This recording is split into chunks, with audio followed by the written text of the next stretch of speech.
So I've been rewatching One Punch Man for the upcoming third season, and it made me realize how limit-breaking Saitama's mindset really is. From a guy who was just struggling to find a job, to a hero who saves the day just for fun and never needing any recognition. I think he's one of anime's best characters that we can all aspire to become. But what if we actually could?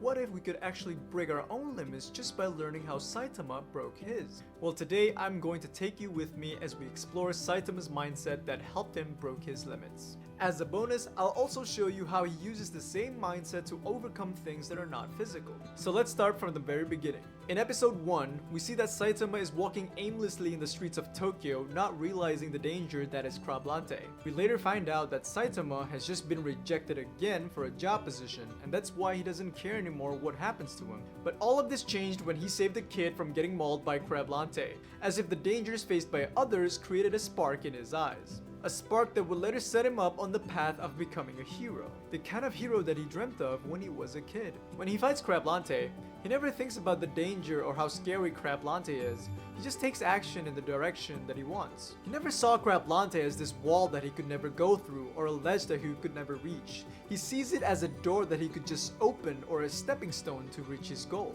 Already in the first episode, I think we can learn 4 things from Saitama. Number 1 is that it's never too late to start working towards something. And if you think you're too old or too young, you aren't. Outwork yourself. Number 2 is to not think for too long, thinking you might have more time. You have to act now like you're gonna die tomorrow.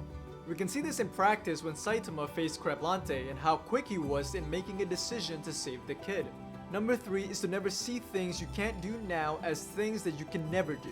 You have to always see it like how Saitama sees Crablante, a door that just needs to be opened by force. Number 4 is to always try to be better and to become better.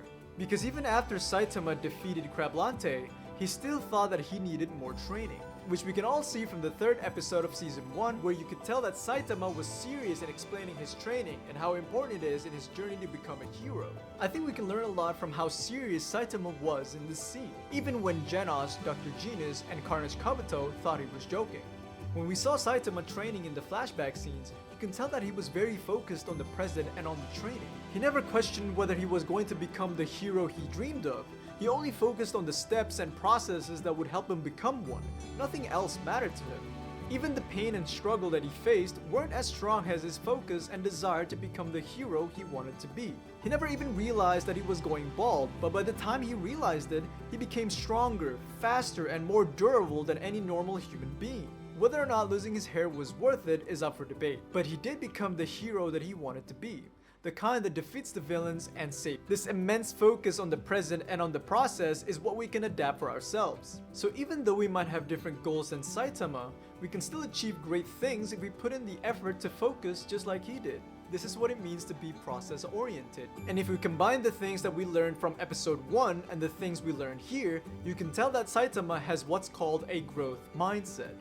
Now I think you can learn more about this mindset in season 2, where you can see that the mindset can be useful to overcome limits that are not physical.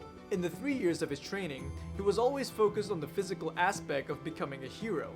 But in season 2, he faced something that he might have never thought could affect him. He got bored. He got so strong that it wasn't fun anymore for him to fight the monsters or the villains. He just felt lost and empty. Almost as if he went back down to 0 before he started his training to become a hero. But since he has a growth mindset, he won't have much trouble punching through this problem. Because an important part of having this mindset is having an enormous drive to learn.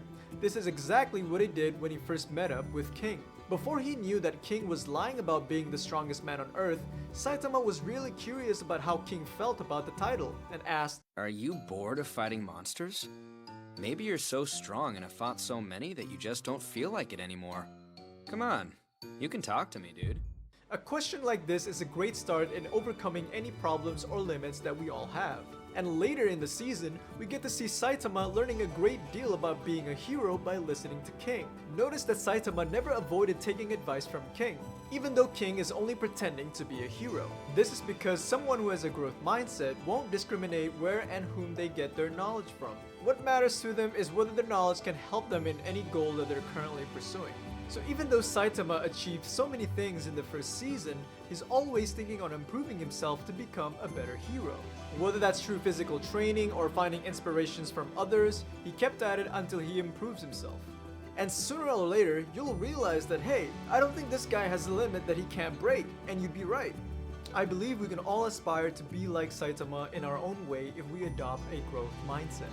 One where we spend time and effort improving ourselves, embracing challenges, focusing on the present and on the process, and learning from others. Thank you so much for taking the time with me to explore Saitama's mindset, and I truly hope that this video has helped you in some way. If you like this type of content, please consider subscribing to my channel, and as always, stay awesome.